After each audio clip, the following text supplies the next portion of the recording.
Muy buenas noches con todos los participantes, sean ustedes bienvenidos. Hemos aperturado nuestra aula virtual. Mientras esperamos que el resto de participantes se sigan conectando desde la sala de espera virtual, recordarles por favor que la calidad de la transmisión siempre está relacionada con el internet que cada uno de ustedes disponga para su conexión. Trate de conectarse a una red Wi-Fi estable. Sin embargo, si es que pierde conexión o pierde audio, presione el botón rojo que se encuentra en sus pantallas con la palabra reconectar. Inmediatamente después retornará a la conferencia. Las preguntas las puede formular a través del chat del evento. Si está conectado desde una computadora, estas se encuentran hacia el lado derecho, y si está conectado desde un celular, se ubican en la parte baja. Las mismas se van a responder finalizada la conferencia. Estamos en el módulo número 8 de las jornadas de actualización médica continua, que es un curso con aval universitario y exige la asistencia del 80% y la evaluación al final de cada módulo. El día de hoy tenemos el módulo de fibrilación auricular desde la emergencia hasta la ablación. Sean bienvenidos y con mucho gusto voy a presentar a la moderadora de esta noche. Es la doctora Rita Ibarra. La doctora Ibarra, médico cardióloga graduada en la Universidad Central del Ecuador, especialista en cardiología y electrofisiología, Instituto Dante Passanese de Cardiología, médico especialista en electrofisiología cardíaca en el Hospital Bos Andes, cardióloga electrofisióloga del Hospital Carlos Zambra de Marín. Doctora Rita, buenas noches, bienvenida.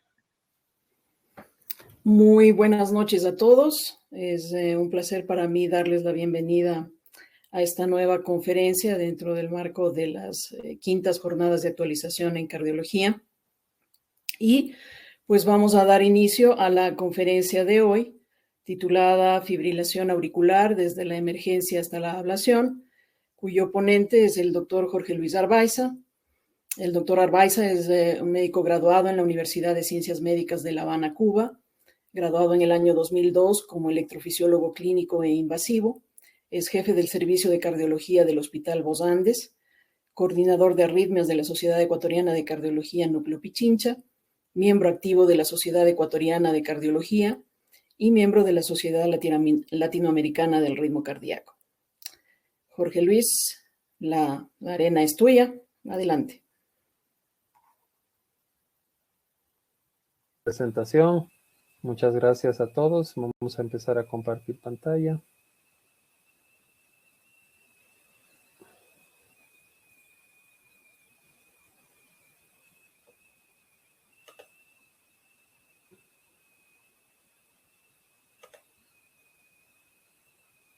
Ahí estamos ya compartiendo, ¿no?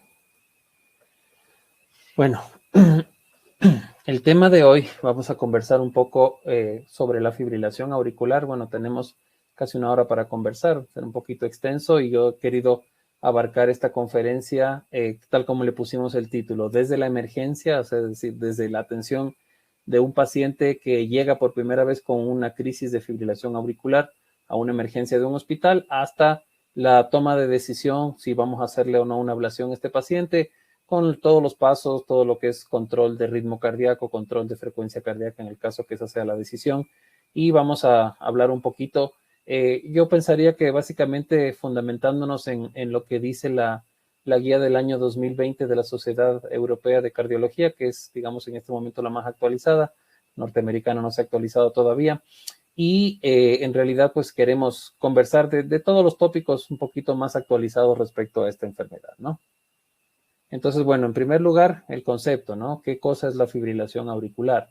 Entonces, básicamente, pues, aquí le ponemos un gráfico donde podemos observar cómo cuando existe la fibrilación auricular se va a perder el ritmo normal, el ritmo sinusal, el ritmo que viene desde el nódulo sinusal, ubicado, pues, como sabemos, por debajo de la vena cava superior, que es el que comanda la actividad eléctrica normal del corazón, y cómo esto es reemplazado por una actividad inestable, una actividad de varios focos que confluyen en generar un ritmo cardíaco que en la aurícula es aproximadamente entre 600 y 700 latidos por minuto, y cómo pues el nódulo auriculoventricular juega un papel fundamental en lo que es el filtrado de esa arritmia para después pasar a los ventrículos y de esa manera producir las diferentes formas de fibrilación auricular.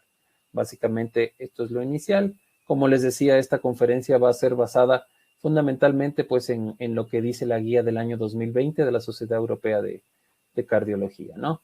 En primer lugar, bueno, estadísticas. O sea, yo siempre he pensado cuando se muestran estas estadísticas donde se ve que en los países más desarrollados hay una mayor aparentemente incidencia, yo siempre pienso que más que pensar que es una prevalencia o una incidencia mayor, es más un mayor diagnóstico de fibrilación auricular. Porque yo pienso pues que en países que no por estar en vías de desarrollo van a tener menos incidencia de fibrilación auricular. De hecho, si ustedes ven en este mapamundi, podemos ver que en los países del África, por ejemplo, hay una incidencia aparentemente o una prevalencia bastante menor que en países tanto de América o en países de América del Sur, México, o en países pues de lo que le decimos el mundo desarrollado, América del Norte, los países escandinavos, Inglaterra como tal, que es el que está marcado en rojo, que es más de 900 por 100,000 habitantes.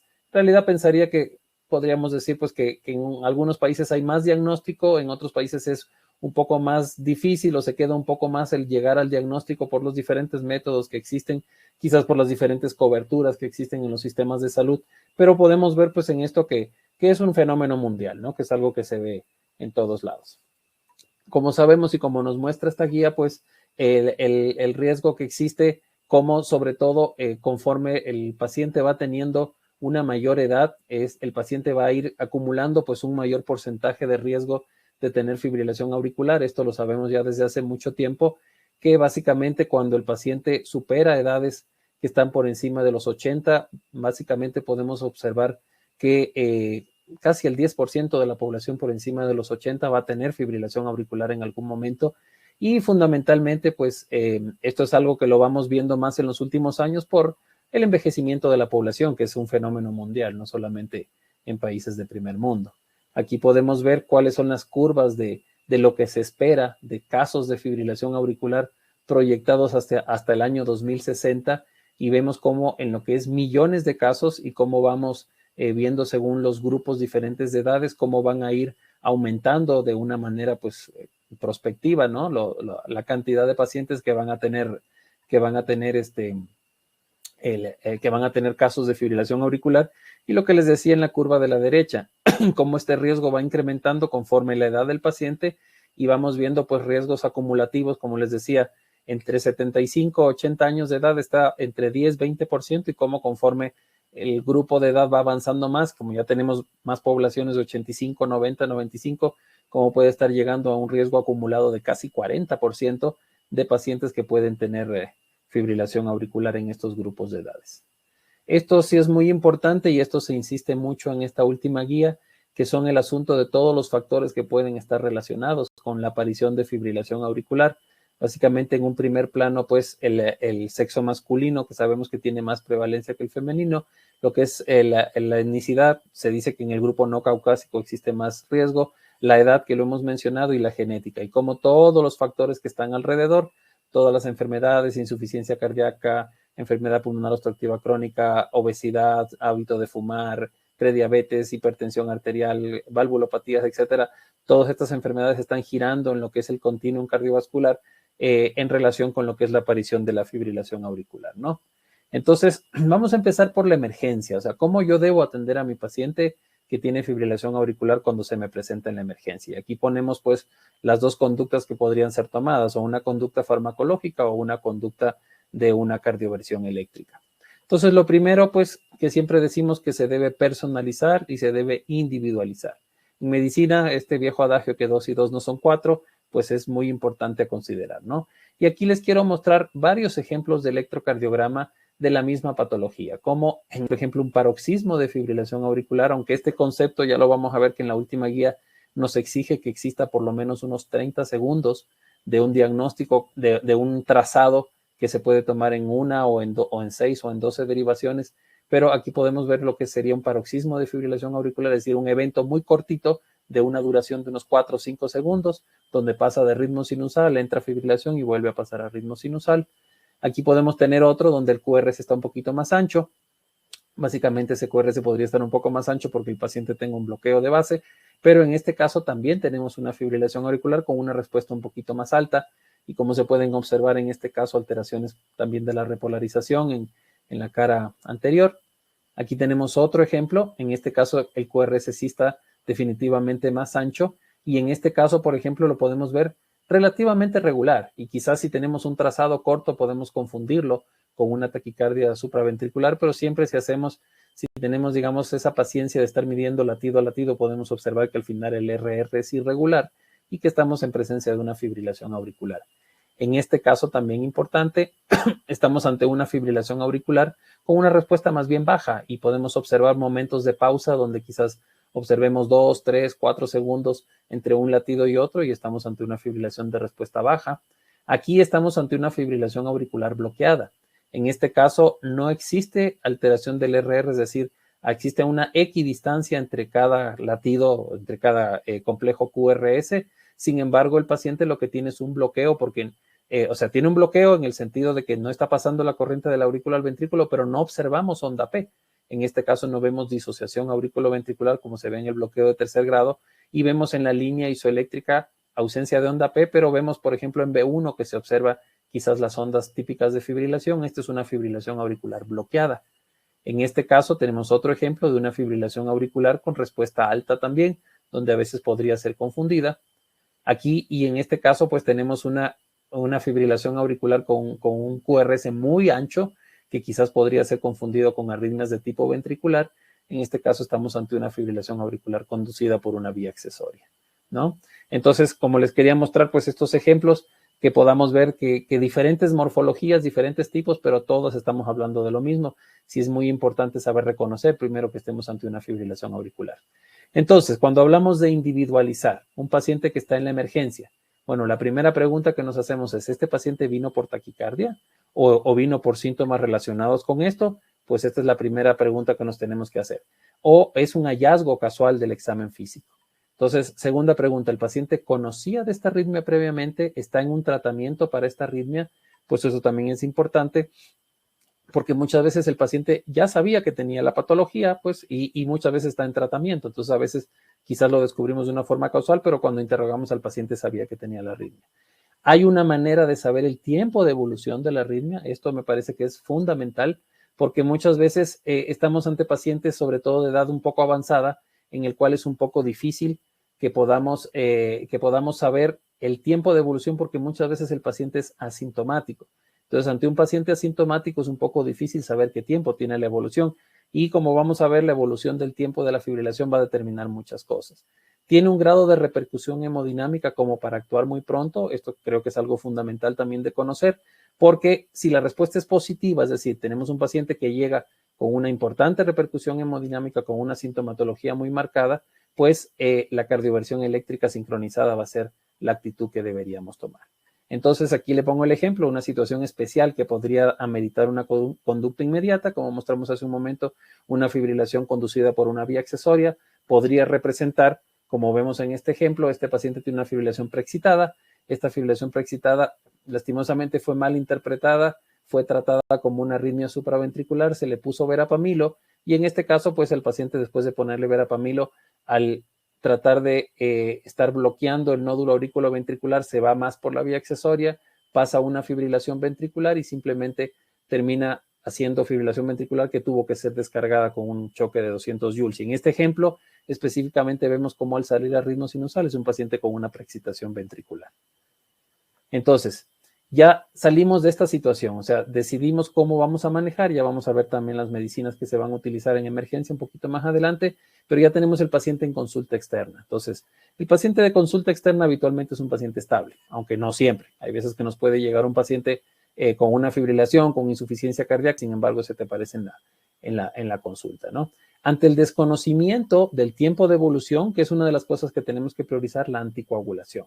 ¿Ya? Tenemos que aplicar los esquemas que ya vamos a ir viendo, las escalas como la escala Chatbas, que es muy importante, pero tenemos que tratar de priorizar en este paciente lo primero, independientemente del tiempo que sepamos o no, tenemos que anticoagular a este paciente. Nos debemos apoyar en complementarios como el ecocardiograma, sobre todo para saber si es que tiene algún tipo de patología estructural asociada. Ante un aparente primer episodio, siempre tenemos que intentar la reversión a ritmo sinusal por los diferentes métodos que vamos a ver. Y si es una recurrencia, pues debemos valorar todos los factores y tenemos que decidir. Entonces, ¿qué vamos a decidir? ¿Qué vamos a hacer con este paciente? Control del ritmo, o control de la frecuencia cardíaca. Entonces, ¿en qué está basado? O sea, ¿para qué vamos a tratar un año 2000 hasta los últimos 5 años y después los últimos estudios que nos varían un poquito la conducta que vamos a tomar, ¿no? El estudio AFIRM, que fue el estudio más grande, compara ritmo sinusal versus control estricto de fibrilación auricular, es decir, frecuencias cardíacas que sean menores a 80, ya valoradas por con un test de 6 minutos, frecuencia cardíaca en el Holter, que debe ser menor de 100, y vamos a ir viendo cada estudio. Después el estudio RACE, que compara con lo que se llama el control laxo o Lenine control, que en este caso es fibrilación auricular con respuestas de hasta 110 por minuto, pero que tengan fracción de eyección preservada. Y por último, el AFCHF, que es un estudio ya en pacientes con insuficiencia cardíaca que tengan tratamiento completo, es decir, hasta ese momento manejados con espironolactona, beta bloqueantes, ARA2, etc. Ojo que estamos hablando de estos estudios que son del principios de los años 2000, donde no existían quizás las drogas que tenemos en este momento para insuficiencia cardíaca. Entonces, básicamente, de todos estos estudios, aquí le pongo o sea, este es un esquema quizás un poquito más antiguo, pero para mostrar, ¿no? La decisión, en este paciente, ¿qué vamos a tomar? Decisión de control del ritmo, decisión de frecuencia. Ahí están los estudios que hemos mencionado. Entonces, cuando vamos a decir no control de frecuencias, estamos asumiendo que el paciente es un paciente que ya está con una fibrilación quizás permanente y vamos a decidir control de frecuencia. Y si decidimos restaurar ritmo sinusal, pues vamos a empezar con cardioversión, ya sea farmacológica o eléctrica. En un punto intermedio, decidir una ablación por aislamiento de venas pulmonares y mantener el ritmo sinusal, que podríamos hacerlo con fármacos también profilácticos de tipo antiarrítmico. Entonces, les decía que íbamos a mencionar un poco de los primeros estudios. Bueno, en este estudio AFIRM estamos viendo lo que es control del ritmo versus control de frecuencia y estamos viendo qué pasa con la mortalidad acumulada. Entonces, como vemos, el control del ritmo es ligeramente superior, pero quizás no con unos datos muy contundentes que nos puedan decir que hay una gran diferencia entre uno y otro y por lo tanto, pues a principios de los años 2000 podríamos decir que todos estos estudios nos hablan, y vamos a ver todos ellos, de que quizás no hay una gran diferencia entre control del ritmo y control de frecuencia. Entonces, en el estudio RACE, aquí igual, tenemos el paciente con el control estricto y tenemos el paciente con el control un poquito más laxo y vemos cómo las curvas igual de los eventos finales acumulados, no existe una gran diferencia entre mantener un control alrededor de 80 y mantener un control alrededor de 110 latidos por minuto. Estas son las conclusiones del estudio RACE 2. Y en el estudio también, cuando en pacientes que estaban con insuficiencia cardíaca, pero que estaban presentando un relativamente buen control, vemos también los porcentajes de supervivencia en un seguimiento de hasta 60 meses, como la curva de control de frecuencia cardíaca y la curva de control del ritmo más o menos viajan parecidas, ¿no? En este estudio hay un mayor uso de amiodarona en el grupo de control del ritmo y un similar uso de beta bloqueantes en ambos grupos, y como les dije, eran grupos con tratamiento pleno de insuficiencia cardíaca. Entonces, ¿qué sucede? Van pasando los años y ya en los últimos 5 años empiezan a surgir estudios donde ya se empieza a comparar con la ablación por radiofrecuencia. ¿Por qué? Porque podríamos decir que en la última década la ablación por radiofrecuencia de la fibrilación auricular fue cada vez incrementando más y por lo tanto teníamos que buscar evidencia, ya no comparando con control del ritmo con fármacos antiarrítmicos, sino quizás comparando con control del ritmo contra fibrilación auricular, y surge este estudio CASTEL. Entonces, vamos viendo cómo las curvas sí se van abriendo un poquito de forma diferente en el seguimiento a 60 meses en el paciente que se realiza ablación y el paciente que sigue con una terapia médica. Es decir, vemos pues que los eventos acumulados, la posibilidad de sobrevivir en este caso específicamente, sí va superior en la ablación que en la terapia médica. Aquí observamos también la posibilidad de sobrevivencia, es decir, la muerte por cualquier causa, como hacia los 60 meses está preferido hacia la ablación que hacia la terapia médica. Aquí lo que es el empeoramiento por insuficiencia cardíaca, también en los dos grupos, vemos como la curva va siendo favorable. Aquí en este caso nos habla de probabilidad de no reingresarse, como es mejor en ablación que en terapia médica. Y tenemos este otro estudio que es el estudio Cabana, en el cual igual van a comparar lo que es el grupo de drogas antiarrítmicas versus ablación por catéter y van a vernos todas estas cosas similares, ¿no? Muerte súbita, mortalidad, presencia de enfermedad cerebrovascular y sangrado. Entonces, en este caso, igual, vamos viendo las curvas hasta los 60 meses. Entonces, en este caso, por ejemplo, no hay una diferencia muy importante en los endpoints primarios, de lo que viene siendo muerte general, stroke, sangrado serio, paro cardíaco. No encuentra una diferencia muy marcada. Como vemos aquí, todas las causas de mortalidad son más o menos similares. Lo que es hospitalización, estamos viendo los porcentajes de rango así también muy similares, pero veamos aquí en lo que es recurrencia. Aquí, por ejemplo, en lo que es recurrencia, sí vamos viendo que el índice de recurrencia es menor en los pacientes que se hacen ablación por catéter que en lo que es terapias por drogas, ¿no? Entonces, ¿qué concluye el estudio Cabana? Dice que la ablación no produce una reducción significativa en los endpoints primarios y la mortalidad de todas las causas. Los resultados se vieron afectados porque hubo mucho crossover entre los diferentes grupos. Si hay una reducción significativa en mortalidad y hospitalización, si hay una reducción también significativa en lo que son recurrencias comparadas con droga, pero se habla aquí que al final que la ablación es una estrategia aceptable.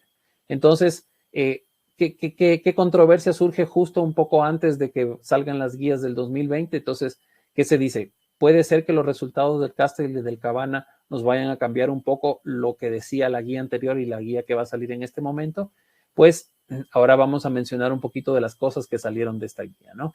Entonces, en primer lugar, la guía nos da una serie de enfoques. Primero, nos habla de que se debe confirmar la fibrilación auricular.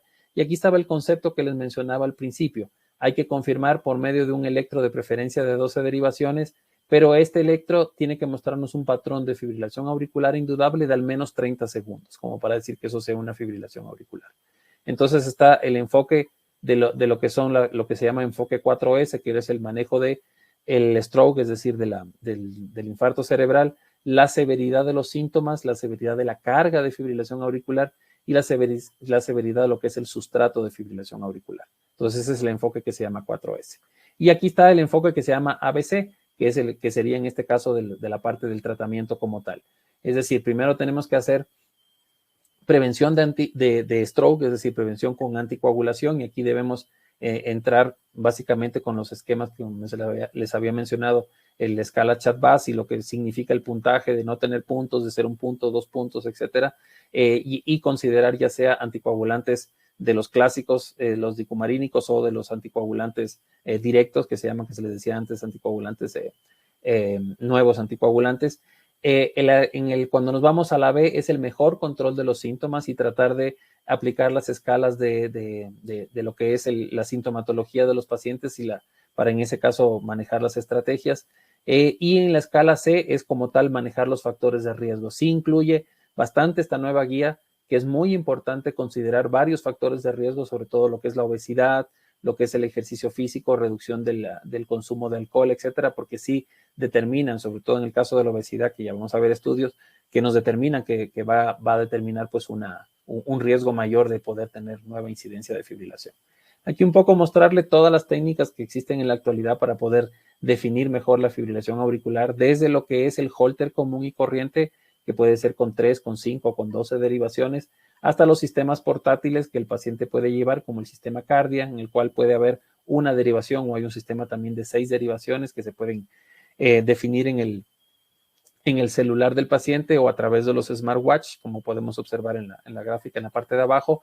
Estos holters más portátiles que pueden ser hasta de 7 días, en el cual el paciente no tiene que llevar esa cantidad de electrodos y se puede cambiar diariamente los electrodos para poder ir teniendo un mejor registro, hasta los sistemas de holter implantable que vemos a la derecha abajo, donde el paciente puede llevar un registro hasta por 2 años de lo que es su ritmo, y podemos, sobre todo en los pacientes que son asintomáticos, definir mejor la fibrilación auricular.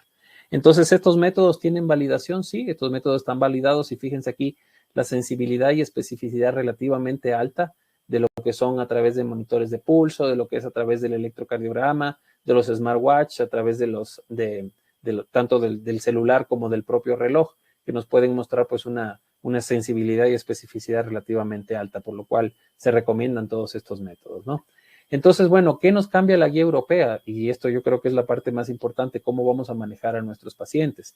Entonces, como vemos, y en este caso es basado, yo me pongo la interrogante si es que a lo mejor por el Cabana fue que se decidió esto. Bueno, indicación clase 1, vamos a decir que un paciente tiene indicación clase 1 de hacerse ablación por catéter, es decir, aislamiento de venas pulmonares, en pacientes en el cual el control del ritmo fracasó después de haber utilizado antiarrítmicos de clase 1 y de clase 3. Esto yo creo que es muy importante que esté aclarado, porque no es el paciente que le di a lo mejor un beta bloqueante y probé un mes con beta bloqueante y le vuelve a dar y digo, no, ya este es un paciente para ablación, no. O sea, la indicación clase 1, es decir, la que nadie rebate, vendría siendo un paciente que ya ha probado con fármacos de la clase 1, específicamente en nuestro país propafenona, o fármacos de la clase 3, específicamente en nuestro país amiodarona, y que estos pacientes continúan con síntomas y continúan con recurrencias, ya sean pacientes de fibrilación auricular paroxística, de fibrilación auricular persistente, sin factores de riesgo mayor, o pacientes con fibrilación auricular persistente con factores de riesgo mayor. Entonces, aquí yo lo que ponía es que sí, quizás el Cabana pues puede haber influido en esto, ¿no? Y en este caso, indicación 2A, considerar ablación por catéter o quirúrgica, que en este caso en nuestro país no se hace la quirúrgica, pero podría ser recomendado en pacientes con fibrilación persistente de larga data, ¿ya? En el cual, pues, a pesar de los fármacos antiarrítmicos, haya todavía unos síntomas muy importantes, pero fíjense que es indicación 2A, es decir, en la ablación que ya está, pero en la fibrilación que está persistente o permanente, pues ya no es una recomendación que tenga como en este caso en la clase 1, ¿no?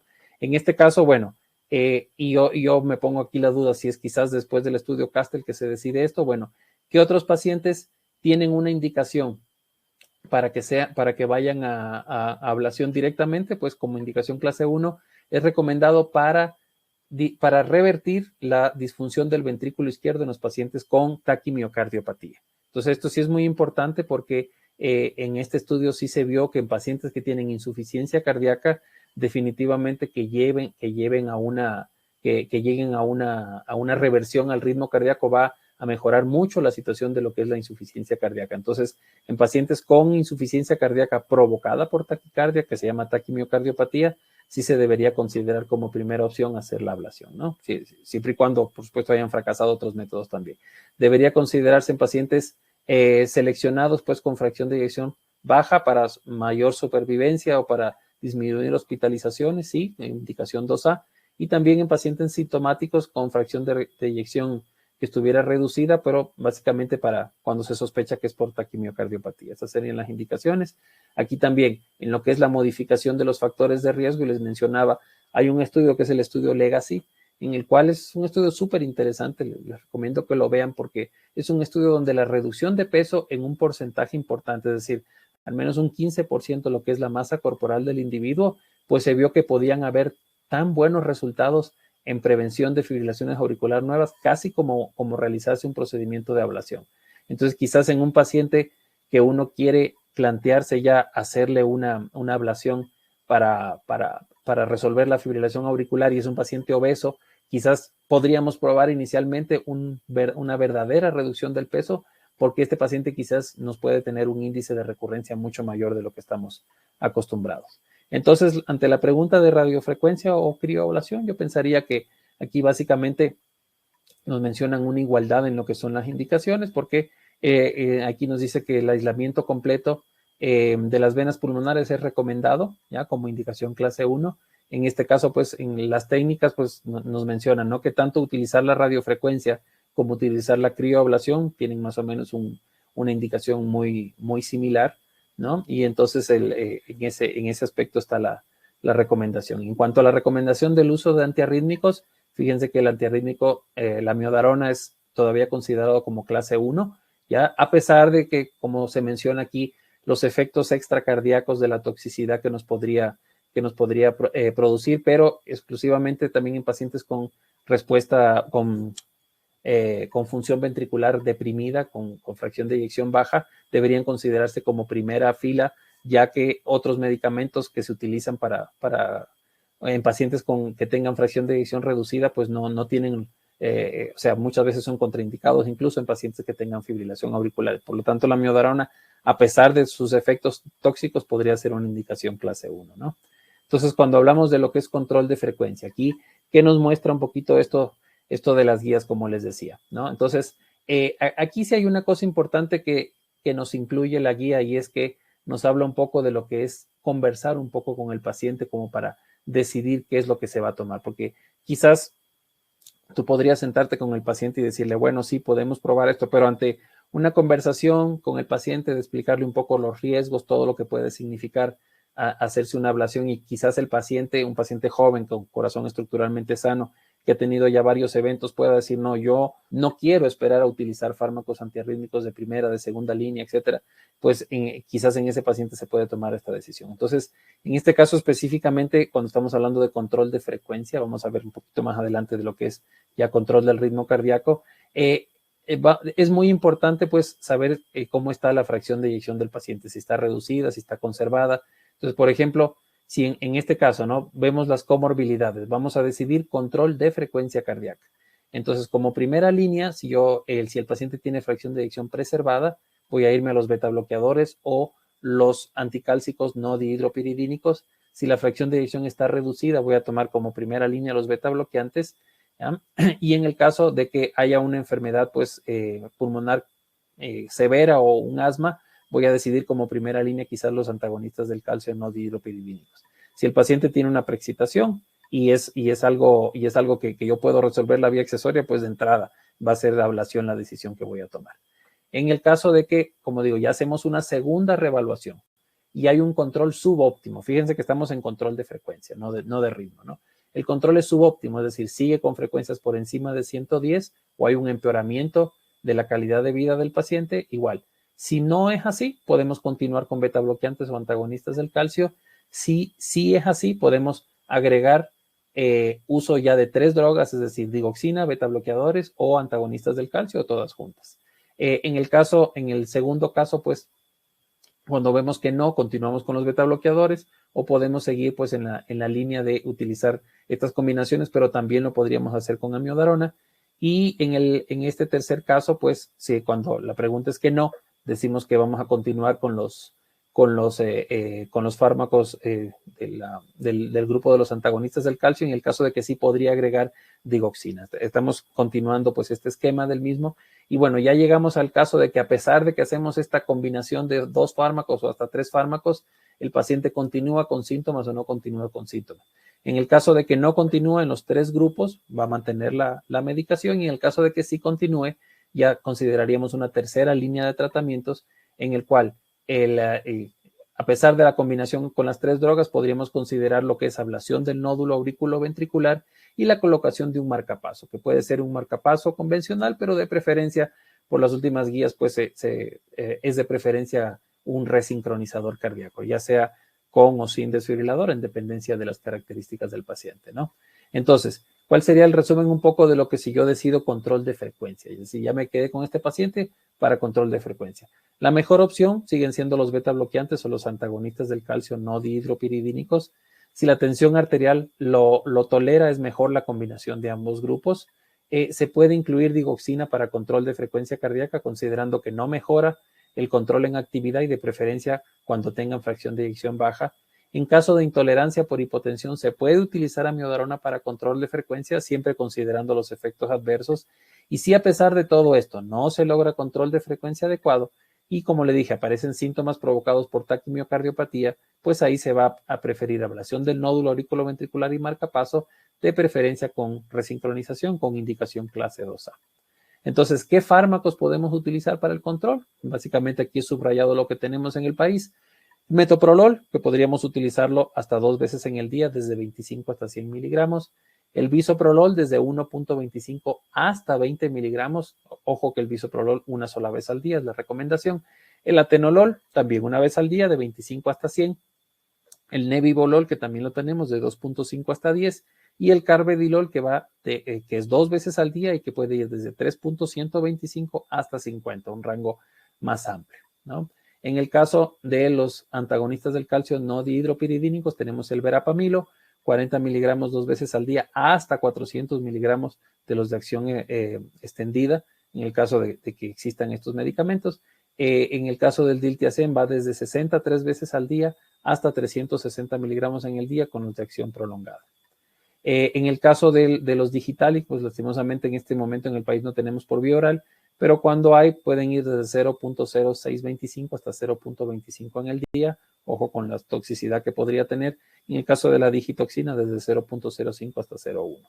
Entonces, hay un estudio que es el RAID-EF, en el cual se dice que la digoxina podría ser mejor que para el control que los beta bloqueantes, pues es un estudio muy pequeño en realidad, salió casi a la par de las guías un poquito para entrar un poquito en discusión de que en un grupo de 160 pacientes con insuficiencia cardíaca y con promedio de edad mayores de 76 años resultó quizás un poquito mejor que los beta bloqueantes, en este caso el bisoprolol. En el caso de la amiodarona, pues como vemos, tiene su dosis de carga y tiene su dosis de mantenimiento, pues normalmente empezamos con una dosis de carga, ojo, que los europeos recomiendan hasta 4 semanas que se puede mantener las 3 tabletas en el día y después pasar a la dosis que habitualmente, pues, que es la dosis de mantenimiento, que es 200 miligramos en el día. Con los diferentes esquemas que se pueden hacer de mantener todos los días, de quizás descansar 2 días a la semana, 3 días. Hay diferentes esquemas. En eso sí yo pensaría que uno tiene que también valorar un poco la superficie corporal del paciente, ¿no? Quizás estas cargas para nuestras personas con superficie corporal más baja, habría que considerar si 4 semanas es lo adecuado, quizás podría ser un poco menos de tiempo, ¿no? Entonces, cuando vamos ya al otro lado, que es el control del ritmo cardíaco. Bueno, cuando vamos al control del ritmo cardíaco, ¿qué nos hablan las guías? Nos indican esto, ¿no? Indicación para fármacos antiarrítmicos, el paciente es sintomático, y esto también es una cosa muy importante. Existen un grupo de pacientes que tienen fibrilación auricular, sobre todo en una edad avanzada, y son pacientes que son asintomáticos. Entonces, uno tiene que considerar un poco el uso no de fármacos antiarrítmicos en este grupo de edad en el cual el paciente quizás podría ser asintomático a la fibrilación y quizás solamente lo que es la prevención de stroke sería lo más importante en este grupo de pacientes, ¿no? Entonces igual, ¿no? Si los síntomas son tan severos como para considerar el uso de antiarrítmicos y que haya condiciones asociadas como para que pueda haber poca tolerancia a los episodios, ¿no? En este caso hablamos de que puede haber una valvulopatía, una insuficiencia cardíaca o una coronariopatía que nos podrían considerar que este paciente no, podría descompensarse mucho ante la presencia de un episodio de fibrilación auricular. Entonces, ¿cuándo empezar con antiarrítmicos? Habitualmente no luego del primer episodio y puede mejorar la eficacia de la cardioversión. O sea, estos 2 criterios. Muchas veces tenemos un paciente que tiene una fibrilación auricular por primera ocasión y que pueden haber quizás algunas circunstancias, a lo mejor fue después de una ingesta de bebidas alcohólicas, a lo mejor fue una situación de mucha tensión y vemos que es un paciente con corazón estructuralmente sano. Entonces, quizás ante una primera crisis no sea necesario empezar con fármacos antiarrítmicos y quizás un poco esperar un poco la evolución de la enfermedad, ¿no? Y sí considerar que cuando el paciente quizás ya está con fármacos antiarrítmicos utilizado y no ha revertido, quizás estar bajo el efecto de los antiarrítmicos puede hacer que la cardioversión sea mejor. Entonces, ¿cómo escoger entre los fármacos antiarrítmicos? Muy importante minimizar esto de los riesgos de la proarritmia, que eso es muy importante, sobre todo con fármacos de clase 1. Evaluar el electrocardiograma basal, la fracción de eyección, la interacción farmacológica. No, ¿cómo minimizar la proarritmia? Pues se debe estar evaluando constantemente con electrocardiogramas después del tratamiento, básicamente medir lo que se llama el intervalo QT. Monitoreos de Holter, que pueden ser de corto o de largo registro, ergometría en el caso de que fuera necesario, y evitar en lo posible combinaciones de fármacos antiarrítmicos. Quizás sobre todo evitar combinaciones de grupos que pudieran no ser compatibles, como es el grupo 1 con el grupo 3. Y cómo verificar la eficacia, pues un concepto importante que nos da esta guía es lo que es la carga de fibrilación auricular, que podríamos comparar un poco la carga sin fármacos y la carga con fármacos, sobre todo en pacientes que quizás no sean muy sintomáticos, y sí es importante, según lo que es la carga de fibrilación y el efecto ante el uso de los fármacos antiarrítmicos, considerar si ha habido o no una disminución. Y por último, ¿no? Si se suspende el antiarrítmico por intolerancia, pero era eficaz, quizás buscar otro del mismo grupo que a lo mejor se tolere mejor y podría seguir manteniendo la eficacia, ¿no? Entonces, esos son algunos conceptos que nos da la guía con respecto a esto. ¿Qué medicación utilizar? Pues aquí igual circulé lo que tenemos en el país, lo que es la amiodarona para una dosis inicial de cardioversión, o lo que es la propafenona también para una dosis inicial de cardioversión. Es muy importante porque la propafenona, acordémonos que lo tenemos por vía oral en el país, no por vía intravenosa, pero se puede utilizar para una cardioversión farmacológica, una dosis que puede ser desde 450 hasta 600. Es importante un poco considerar, quizás el paciente tiene una superficie corporal, digamos, estándar, 450, y solo si es una persona con una superficie corporal muy grande, utilizar los 600 miligramos. Ojo, yo siempre recomiendo cuando vamos a hacer la cardioversión con propafenona por vía oral, que al menos la primera vez se ha hecho en una emergencia o en un lugar donde el paciente pueda ser monitoreado. Básicamente porque muchas veces no sabemos quién podría tener proarritmogenia y quizás en una primera dosis presentar pues una torsión de puntas, que es algo que se puede ver hasta en el 5% de los que utilizan dosis de carga de propafenona. Entonces es muy importante que si se va a hacer por primera vez, que sea en un sitio monitorizado, ¿no? Pero bueno, puede tener una eficacia alta, quizás hasta una eficacia mejor que utilizar la amiodarona calculada con un bolo de amiodarona, sobre todo en pacientes que a veces vienen con una cierta repercusión hemodinámica y que quizás este bolo de amiodarona o este mantenimiento de amiodarona nos podría provocar una hipotensión. Entonces, para lo que es ya el control del ritmo como tal, cuando se va a utilizar por vía oral, como hablamos hace un momento, el esquema de amiodarona que se puede utilizar hasta 4 semanas, 200 miligramos 3 veces al día, el mantenimiento en 200, y lo que es la propafenona de 150 a 300. El asunto con la propafenona es que en el país no tenemos la propafenona de acción más larga, tenemos la propafenona, digamos, la común, y esta propafenona se tiene que utilizar en realidad si queremos eficacia 3 veces en el día. Utilizarlo 2 veces muchas veces no tiene la misma eficacia que darlo 3 veces al día y la dosis va de 150 a 300. Por lo tanto, la dosis máxima que se puede dar es hasta 900 miligramos en el día, con lo que podría significar en cuanto a efectos adversos y eso, ¿no? Pero si uno quiere eficacia, o sea, no le va a dar una tableta de 150 partida a la mitad 2 veces al día. Con eso quizás no logremos absolutamente nada. Entonces no podemos hablar de fracasos cuando hemos estado utilizando dosis subterapéuticas que no sirven de nada. Entonces, cuando hablamos aquí también, y esto es lo que yo les mencionaba hace un momento, fíjense este segundo paso donde dice considerar la elección del paciente. Y eso es muy importante porque eso en las guías anteriores no se mencionaba. Es decir, aquí tenemos los diferentes grupos, desde el paciente con fibrilación auricular paroxística, pacientes que tengan riesgo menor o sin riesgo mayor o con riesgo mayor para que haya recurrencia, y pacientes con insuficiencia cardíaca. Fíjense cómo en estos 4 grupos sí hay un primer paso donde se considera la elección del paciente. Es decir, es cierto que se sigue recomendando, digamos, en lo general, que el paciente debe haber fracasado ante las drogas, pero fíjense cómo todos los grupos tienen un primer paso donde dice considerar. Es decir, conversando con el paciente de todo lo que son los pros, los contras, los porcentajes que podría tener de recurrencia, etcétera. Quizás después de eso el paciente nos dice, no, yo prefiero probar droga inicialmente, pues ahí está. Ante el fracaso a la droga, sí, me voy como alternativa número 1. Pero puede ser que el paciente me diga, no, yo no quiero probar con droga, pues sí, sencillamente se consideraría utilizar la ablación, pero fíjense que no es el mismo grado de indicación. Es decir, cuando ya fracasó con droga, y se decide por la ablación, es indicación clase 1. Pero cuando este paciente lo consideró porque no quería tomar droga, la indicación sería clase 2A para la fibrilación auricular paroxística y 2B en el caso de los que tienen factores de riesgo un poquito mayores, ¿no? Entonces, fíjense que no es exactamente el mismo grado de indicación. Y en el caso de la fibrilación auricular paroxística con insuficiencia cardíaca, sí, definitivamente, considerando pues que el paciente lo tome como decisión, sí sería una indicación clase 1, ¿no? Y en el caso de que haya fracaso ante las drogas, entonces ahí se va con los diferentes grados de indicación. Entonces sí es muy importante considerar esto que menciona la guía, ¿no? Entonces en el caso de que ya estos pacientes sean para el control del ritmo de forma prolongada, entonces fíjense cómo aquí también nos incluyen todo lo que es considerar las condiciones del paciente, es decir, si tienen fracción de eyección preservada, si tienen fracción de eyección reducida, para en este caso definir los tipos de medicamentos que vamos a utilizarle, siempre y cuando, como está mencionado arriba, pues los pacientes estén utilizando pues la propafenona, que son de clase 1, la dronedarona, que no lo tenemos aquí en el país, y el sotalol, que es un clase 3 también que se puede indicar. Pero fíjense cómo en el caso de los pacientes ya con una valvulopatía significativa o fracción de eyección reducida, en este caso la amiodarona sigue siendo la indicación principal, ¿no?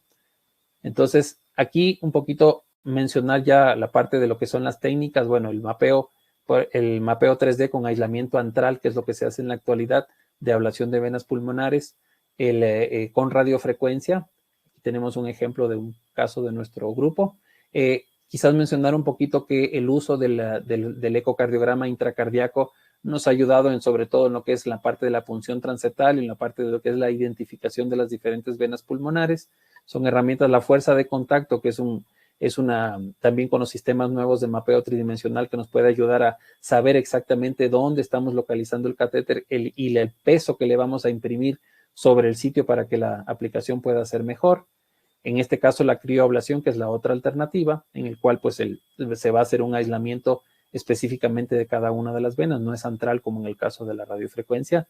Las técnicas híbridas que se están utilizando también, en este caso una técnica híbrida con cirugía asociada. Otros métodos que se están utilizando como la ablación de las venas de Marshall, sobre todo estos para casos ya de fibrilación persistente. Y aquí quería mostrarles un poquito lo que posiblemente pueda ser el futuro del tratamiento de ablación, que en este caso es la electroporación. Entonces, en este caso, pues es una energía especial lo que le vamos a mencionar aquí. Y lo que va a producir la electroporación como tal es una lesión observada a nivel de la membrana celular. Y fíjense que este es un ejemplo de un paciente que fue sometido a esta técnica en el cual a través del microscopio electrónico podemos ver los pequeños poros que se producen a nivel de la membrana celular. ¿Cuál es el principio de esto? Pues se emite un campo eléctrico que va a exceder el umbral máximo del tejido y va a producir pues los poros estos que al final van a terminar destruyendo la célula. Y fíjense que aquí hay un ejemplo entre una electroporación provocada por fármacos y una electroporación ya como tal hecho con la técnica. Y fíjense cómo en el caso pues del provocado por fármacos hay solamente unos poros, pero que son transitorios y que son reversibles y por lo tanto la célula se mantiene. Y en el caso pues de la electroporación ya definitiva hecho con corriente térmica, cómo la célula va a terminar destruyéndose porque se va a producir un daño definitivo a la pared y la célula va a terminar destruyéndose. Entonces, ¿qué es lo que se ha visto con esto? Sobre todo, una de las cosas que muchas veces uno considera, y esto también es importante, como les decía, conversar con el paciente los efectos adversos que puede tener someterse, tanto sea a una crioablación como a una ablación por radiofrecuencia, que son los daños que podrían producirse en el esófago o en el nervio frénico. Entonces, fíjense cómo tenemos los ejemplos de las dos técnicas, cómo nos pueden producir el daño tanto a nivel del frénico como del esófago, y cómo en el caso de la electroporación, pues es una de las cosas que se ve que prácticamente el nervio frénico y el esófago no van a sufrir lesión por el tipo de energía que se está utilizando. Estos son los ensayos que se están practicando en pacientes. Esto está en una etapa todavía que no ha salido ya en grandes grupos. Fíjense que los grupos de pacientes tratados con los diferentes sistemas que hay, el sistema Abbott y el sistema Farapulse son los que quizás más están viendo. Fíjense cómo los grupos de pacientes son pequeños, ¿no? 142, 76, 20, 14, los diferentes sistemas. Hay muchos que no tienen información todavía, pero fíjense cómo lo que se ha visto en estos pacientes que se le ha hecho esta electroporación, que los efectos que se van viendo en el paciente 3 meses después, como cuando se hacen los mapeos, cuando se ha visto pues que se sigue manteniendo todavía la lesión intacta y el aislamiento intacto. Fíjense cómo estos son los estudios, los dos estudios que se han visto hasta ahora, o sea, digamos con más incidencia, el estudio del Impulse y el estudio PEFCAT, como fíjense las complicaciones en general son sumamente muy bajas. En el caso del estudio Impulse hay un solo paciente que tiene una complicación por taponamiento cardíaco y por lo tanto pues al final es solamente uno. Claro, les repito, son estudios muy pequeños, todavía están en fase inicial, pero fíjense cuando se comparan todos los estudios que se han hecho con ablación y lo vamos a comparar finalmente con la electroporación, fíjense cómo podemos llegar pues a un casi 100% de éxito en el caso de estos pacientes. Como les digo, esto es algo que está todavía en fase de estudio, pero o sea, posiblemente podría ser pues ese paso que necesitamos para poder cada vez curar más pacientes que tengan este tipo de patología. Bueno, eso sería todo. Creo que estamos en un buen tiempo, así que podríamos entrar a la fase de preguntas. Muchas gracias, Jorge Luis. Realmente tratar de condensar en una sesión todo el conocimiento sobre el manejo de la fibrilación auricular es un esfuerzo admirable. Yo quisiera quizá antes de pasar a las preguntas dejar un pequeño mensaje. Una de las cosas importantes que trae la guía o en la que se enfoca la guía europea última es precisamente el hecho de que la fibrilación auricular no es solo el electrocardiograma. Es el electrocardiograma que viene y que uno tiene que tratar de convertirle a ritmo sinusal. Lo importante de la fibrilación auricular es eso que tú mostraste al inicio, es apenas una parte de un proceso mucho más grande que requiere un manejo mucho más holístico del paciente. Y dentro de ese manejo holístico, la ablación de la fibrilación auricular es apenas una de las herramientas, una herramienta que ha mostrado ser la más eficaz para el alivio de los síntomas, sin que quite los otros problemas, sin que disminuya la probabilidad de embolia y evidentemente sin que la atriopatía pueda ser resuelta con la ablación. De hecho, en realidad empeora. Bueno, vamos a pasar a las preguntas. Tenemos algunas ya fueron resueltas durante la charla. Una que apareció bastante temprano es: ¿cuál es tu opinión respecto al uso generalizado de amiodarona en las emergencias, independientemente del tiempo de evolución de la FA? Claro, sí, o sea, esto yo había mencionado un poco, quizás, como dices tú, tratar de condensar toda la información de esto en un periodo de tiempo tan corto es un poco difícil, pero sí, o sea, lastimosamente la amiodarona es el caballo de batalla que tenemos y muchas veces hay ausencia de otros medicamentos, pero en realidad, o sea, muchas veces el paciente llega a emergencia, pero no llega con una situación como para tener que ponerlo en una terapia, hacerle un goteo de amiodarona durante 24, 48 horas y después tomar otras decisiones. Muchas veces puede ser un paciente que tiene una muy buena tolerancia a la arritmia y quizás orientándolo hacia una consulta de especialidad podría resolverse mucho más que tenerlo 3, 4 días hospitalizado goteando amiodarona. Esa no, definitivamente no siempre va a ser la mejor alternativa. Quizás en un paciente pues que pueda tener una tolerancia y que nosotros tengamos un poquito, como dije, más de certeza del tiempo que tiene de evolución de la fibrilación auricular, una alternativa plausible podría ser lo que estamos mencionando del uso de la propafenona por vía oral, pero también, o sea, depende de muchas cosas. Muchas veces el paciente llega, no sabemos qué función ventricular tiene, no sabemos cómo está la aurícula, entonces en realidad el manejo sí puede ser un poco complejo, pero sí creo que se abusa muchas veces a todo paciente que llega a la emergencia ponerle amiodarona por vía intravenosa, sobre todo con los efectos deleterios que puede producir a veces de forma aguda, sobre todo los famosos bolos, que ya los conocemos. Muchas veces el paciente llega a presión borderline, le ponen un bolo de amiodarona, 300 miligramos, y simplemente el paciente se choca. Entonces muchas veces se desesperan, van a la cardioversión y es un paciente que no sabemos el tiempo, no tiene un eco para poderle hacer en ese momento transesofágico y muchas veces nos enfrentamos a desgracias en ese momento, ¿no? Ya, desgracias que no las ve el emergenciólogo, sino la vemos nosotros. 4 días después vemos el stroke. Exactamente. A ver, aquí una persona que pide una puntualización. Si un paciente viene con FA paroxística a emergencia, se administró amiodarona y vuelve a ritmo sinusal, ¿eso se llama paroxístico? Bueno, me parece interesante la pregunta porque a ver, en teoría podríamos decir que sí, que es una fibrilación auricular paroxística, pero como dices tú, o sea, la crisis o el momento que nos estamos enfrentando con un electrocardiograma con fibrilación auricular es la punta del iceberg, como tú mencionaste, ¿no? O sea, en realidad esto es toda una cosa que tenemos que evaluar y, por ejemplo, lo que yo mencionaba hace un momento, quizás podríamos considerar solamente fibrilación auricular paroxística o una fibrilación auricular eventual, por ejemplo. O sea, un paciente que tomó alcohol de una manera exagerada la noche anterior y tiene una crisis de fibrilación auricular. Y bueno, yo lo trato en ese momento, sea con amiodarona o lo que sea, o no lo trato y revierte de forma espontánea. O sea, yo no puedo decir que este paciente tenga una fibrilación auricular paroxística porque es una primera crisis. Y entonces vemos de todo, ¿no? Vemos desde un paciente que llega por una primera crisis y ya le están ofreciendo hacerse una ablación y es un paciente que no sabemos absolutamente nada. O sea, hay de todo. Entonces, quizás para la cuestión semántica podríamos pensar que sí es una fibrilación paroxística, pero puede ser una fibrilación eventual y quizás este es un paciente que no lo va a volver a tener. Quizás la historia del paciente y las repeticiones de las crisis podrían decirnos que este paciente quizás sí sea paroxístico. Muy bien. Sí, eso de a veces etiquetarlas es un poco complicado. Ya en la práctica a veces es muy difícil realmente estar seguro del momento de inicio de un evento. A ver, aquí hay 2 personas que están preocupadas respecto a si vale la pena utilizar amiodarona para el control de la frecuencia, por principalmente el hecho de que poco va a lograrse para el control de la frecuencia y por los efectos indeseables que tiene la droga.